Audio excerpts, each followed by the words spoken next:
Good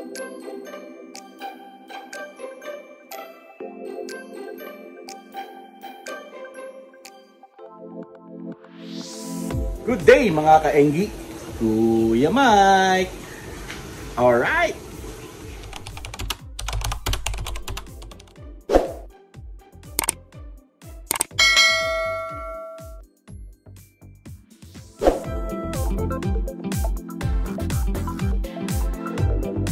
So mga ka-Enggi, no, kung hindi nyo pa napanood, no, yung ating birthday greeting kay Sergio Pel, panoorin nyo muna yan, no. At yan, update tayo sa ating mga alagang guppies, no? Alright.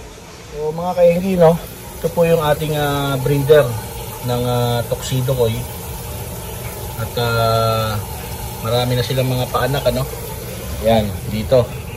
So nilipat na natin sila dito, no, para mas mabilis silang lumaki. Ayan, no? So update natin yung ating mga Tuxedo Koi. Ayan, maliliit pa sila eh. Pero marami-rami rin to, no? Mahigit sa 20 rin yung mga nandito ngayon, no, na mga fry na Tuxedo Koi. Alright. Tapos update rin natin yung ating YKC top sword, no. So kanina nung nagpapakain tayo, ito natin may mga fry yung ating mga breeders. So hiniwalay na natin yung mga fry nila. Alright. Mga ka-Enggi, no, originally andito yung ating original breeder, no. Tapos nakapag-breed na tayo nung unang anak nila, no? Nilagay natin dito, may fry na rin to kanina. Tsaka itong isa dito, no? So tatlong tank yung ginagamit natin na pang-breed ng ating YKC top sword. At ngayon, no, siguro mga nasa 20 yung mga fry na to, no, na nakuha natin sa kanila, no. Aside pa yan dito, no, ito yung isang batch rin, ano. Yan, lumalaki na to, no. Siguro to mga may isang buwan na tong mga to. Alright. So kung napansin nyo, tahimik, ano, kasi pinatay ko muna yung mga aerator para pag nagpakain at syempre para makapagpahinga rin yung ating mga pump, no? Kasi syempre meron din yung mga wear and tear. So once in a while pinapatay ko po yung aking mga aerator, no? Kasi meron pa naman yung mga dissolved oxygen sa sa tubig. At the same time malaki yung water volume para sa kanila, no? Alright mga ka-Enggi, no, ito, no, meron tayong ini-start i-breed na full gold. Ayan, no, tapos ayun yung kanyang mga magiging asawa, no. Ayan. So ito, paanak na rin natin to, no. Parang nag-survive yata to kasi minamalas tayo dati sa full gold, no. Diyan tayo nagsimula, full gold, kasi nga ang ganda ng kulay, no. So sana maka-breed tayo ng full gold, no. Tapos ito yung isang full gold natin, no. Mga paanak rin na full gold. Ayan, no. So galing yan dito, no. Dito. Yan. Ito yung ating isang breeder ng full gold, no. Ayan, may fry na naman pala, oh. Yan, sige, tuloy-tuloy lang. Alright. Tapos ngayon meron tayong bagong line ng full gold, no. Ito. Yan. So meron na rin yung paanak, ano. Kaso lang konti pa lang yung dinurap nila. At nandito yan, no, mga 5 lang yan. Hindi ko kung makita nyo. Pero hiniwalay na natin, no, para sure ball, no. So ito yung isang line natin, no, ng full gold. Tapos ito ibang line rin to ng full gold. Yan. Tapos ayun, meron pa pala tayo dito. Ayan, ito. So tatlo rin yung ating line ng full gold, no.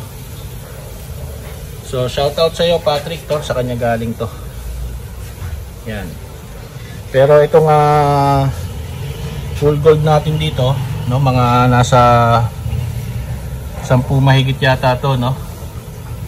Ay galing yan doon sa full gold natin dito, no. Yan. Alright. So mga kaenggi, as promised, no, siyempre nag-update tayo sa ating mga guppies and mga isda para meron rin kayo mga aabangan, no.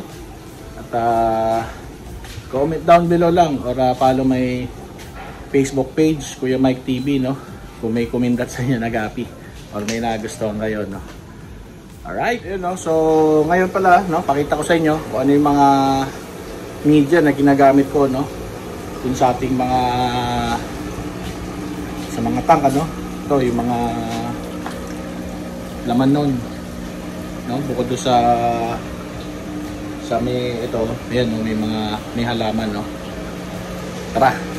So ito yung ginagamit ko, no, mga kaenggi, no.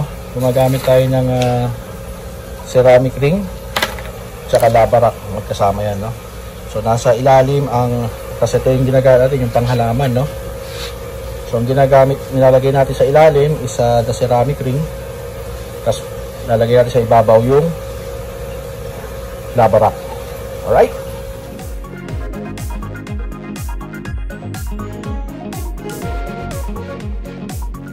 So mga kaenggi, ayan na, no, na gawa natin. Ilalim niyan is ceramic ring, no, tapos ang ibabaw is lava rock. So pugasan lang natin na ito, no, bago natin ilagay dito sa tatlong tank na to.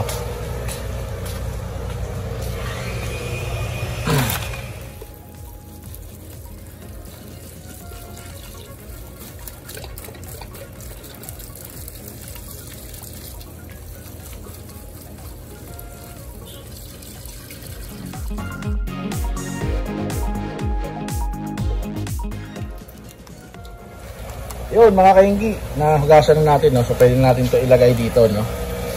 So pag nilalagay ko yan, tinatabi ko yan doon sa ating sponge filter, no? Para mas space saver. Yun, no? Yun. Yan mga kaenggi, no? So balikan ko kayo, no? Ilagay ko lang yung mga iba. So mga kaenggi, ayan, no, nailagay na natin, no, yung tatlo. So meron pa tayong gagawin itong 5 tsaka 4 dito, plus yun dito pa sa taas, no. Yan. So bibili muna tayo ng lava rock at naubusan tayo ng lava rock. Alright. Ayan, no? So baka sabihin nyo, no, ang liit lang ng tank, ang daming media, no. Maganda na yung overkill, no, yung madaming pagbabahayan yung ating beneficial bacteria, no, kaysa kukonti, no, para anytime na magdagdag tayo ng isda ever dun sa tank na yon ay kayang-kaya ng ating beneficial bacteria, no, yung load ng ating tank, no. Alright. At syempre, no, kahit na grow out tank sila, no, ilalagyan pa rin natin sila ng halaman, no, guppy grass or hornwort, pero konti lang, no, kasi para yun nga, yung plants, no, nakakatulong rin yan mga kaenggi sa ating mga tubig, no, pinifilter niya, no, yung ating yung mga bad component ng mga tubig natin, para just in case, no, na mawalan ng kuryente, walang aeration, ay oxygenize pa rin, no, yung ating tubig. Pero yun nga, no, kahit naman na wala tayong aerator, ang gapi natin kayang-kaya yan kahit walang aerator, no. Basta mayroon lang siyang mga halaman at malinis yung ating tubig, no. Mayroon lang tayong frequent water change, no. Kaya kung mapapansin nyo, yung mga sinaunang vlog natin puro water change, no. Ngayon ito, bukod sa ating water change na vlog, ay mga tips na alam ni Kuya Mike, tsaka yung mga update ng ating gapi dito sa bahay, no. Alright, so mga kaenggi, no, kung nagustuhan nyo itong video na to, please consider subscribing. like and share na rin para mas dumami pa tayo dito sa ating community. Alright? So, Sergio Pel, belated happy birthday sa'yo, no? Siya nga pala, si Kuya Mike, distributor na ng Buraot Feeds dito, no? Sa Parañaque area, no?